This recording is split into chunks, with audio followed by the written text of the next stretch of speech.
c'est les diplômés étrangers là, qui étaient l'avenir de l'immigration permanente au Québec. Quelques mois plus tard, surprise, virage à 180 degrés. Puis quand tu es obligé de faire un 180 degrés, c'est parce qu'il y a un problème de planification. C'est la recette idéale pour que l'immigration soit un échec au Québec.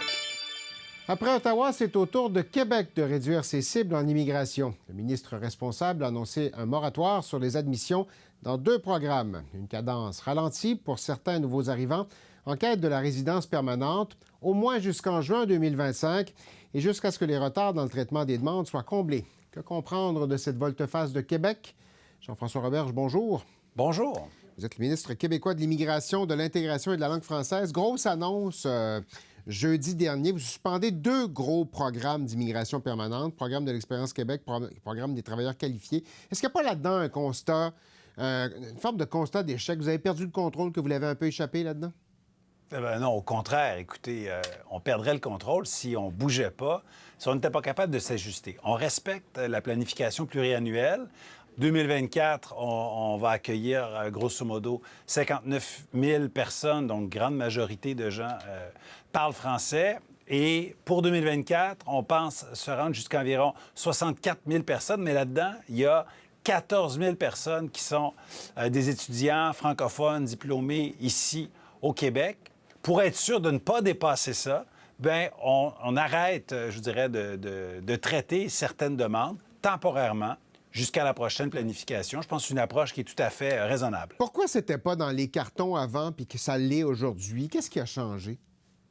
Bien, tout simplement, ce qui a changé, c'est qu'on voit les chiffres et on doit s'adapter pour respecter la capacité d'accueil du Québec. C'est pas d'aujourd'hui. Votre prédécesseur les voyait aussi, les chiffres. Il n'y a jamais personne qui a évoqué l'idée de suspendre l'analyse des demandes comme vous le faites aujourd'hui. Les chiffres n'ont pas changé diamétralement depuis 3 semaines.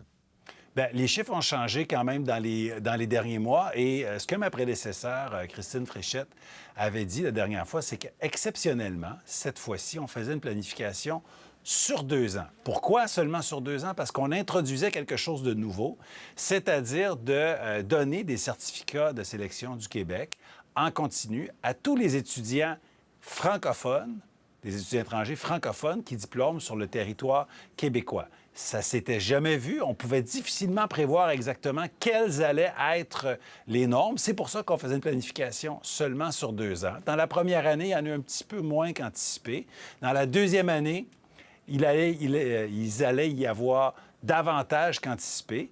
Et donc, on ajuste les choses en suspendant ce programme-là. Il s'agit tout simplement de respecter la capacité d'accueil des Québécois et je pense, de s'assurer de poser les gestes nécessaires quand les chiffres bougent. Est-ce qu'il y a un danger que des gens qui sont déjà en sol québécois, qui se sont intégrés, se voient tout d'un coup forcés de retourner ou de quitter parce que là, ils n'ont pas accès à la suite?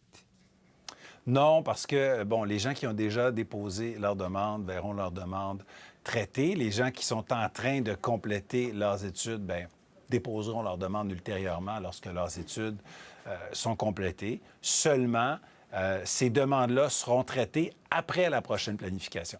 Et je pense que c'est la décision raisonnable de suspendre les choses le temps qu'on fasse la conversation et qu'on décide quels sont les seuils d'immigration qu'on veut en 2026, 27, 28. Ça me semble tout à fait raisonnable de voir un gouvernement qui s'ajuste. Le message que vous envoyez aujourd'hui, c'est que vous bloquez, vous mettez un moratoire sur les demandes que vous allez étudier. C'est pas un message particulièrement positif qui est perçu. C'est un moratoire, oui, mais il est temporaire jusqu'à ce qu'on fasse la conversation et qu'on prenne les décisions ensemble, dans le respect de nos lois, sur qu'est-ce qu'on veut comme immigration pour les prochaines années. Sincèrement, ce serait déraisonnable de ne pas agir comme ça.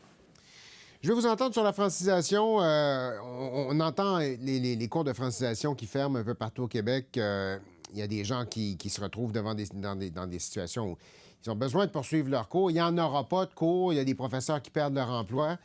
Pour un gouvernement qui souhaite mettre à l'avant-plan la francisation, il y a une contradiction dans le discours, là. Bien, écoutez, il se passe dans le réseau scolaire des choses particulières, c'est-à-dire qu'ils ont engagé les sommes qu'ils avaient de manière très forte dans les premiers mois de l'année. C'est vrai que dans certains cas, c'est vrai que dans certains cas, il y a des centres de services scolaires qui diminuent grandement leur offre de cours. Ce que je dis aux gens, c'est que Francisation Québec oui, c'est les centres de services scolaires, mais c'est aussi beaucoup d'autres partenaires et qu'on continue d'ouvrir des nouveaux cours, d'ouvrir de nouvelles cohortes, de signer des partenariats.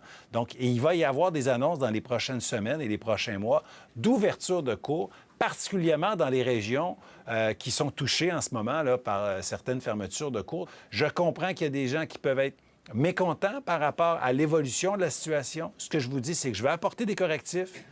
Au total, il n'y a aucune coupure budgétaire. Au total, on va franciser plus que l'an passé et on va s'ajuster en cours de route pour s'assurer que certaines régions là, qui sont victimes en ce moment de la situation, bien, soient les régions qui sont priorisées pour les nouvelles offres de cours. Votre homologue au fédéral dit « Je ne comprends pas ce qui se passe. On donne au Québec 775 millions de dollars par année en vertu de l'entente. Y aurait-il pas lieu d'aller chercher davantage d'argent de cette enveloppe-là pour augmenter les services de francisation? » Oui, le fédéral n'a pas à se mêler de la gouvernance québécoise en immigration, en francisation, en intégration, en régionalisation.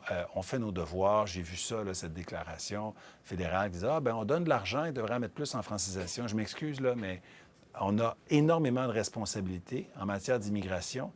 Les coûts sont multiples. On utilise les sommes, oui, pour franciser plus que jamais, mais pas seulement pour franciser. Un mot sur le projet de loi 74 sur les étudiants étrangers. Votre objectif, c'est de réduire le nombre d'étudiants étrangers dans la province. Vous attendez à quoi des consultations? Bien, je m'attends à des nuances, parce que les nuances, elles sont importantes. Je les fais moi-même. D'abord, notre objectif, c'est de se donner de nouveaux pouvoirs. On dit souvent qu'au gouvernement québécois, on n'a pas tous les pouvoirs qu'on voudrait en immigration. La catégorie étudiants étrangers, ça fait partie des immigrants temporaires sur le territoire québécois, sur lesquels on a un pouvoir, mais je vous dirais que c'est un pouvoir qui mérite d'être ajusté, d'être affiné.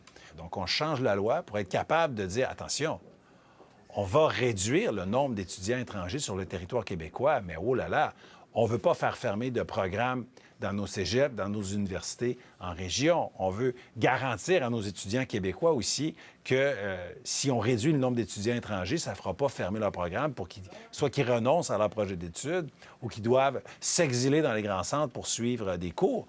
Au moment où on se parle, on ne peut pas faire ces nuances-là.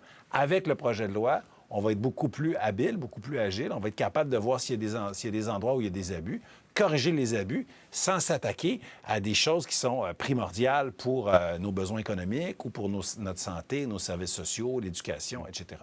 Jean-François Roberge, merci d'avoir été des nôtres. Merci. Au revoir.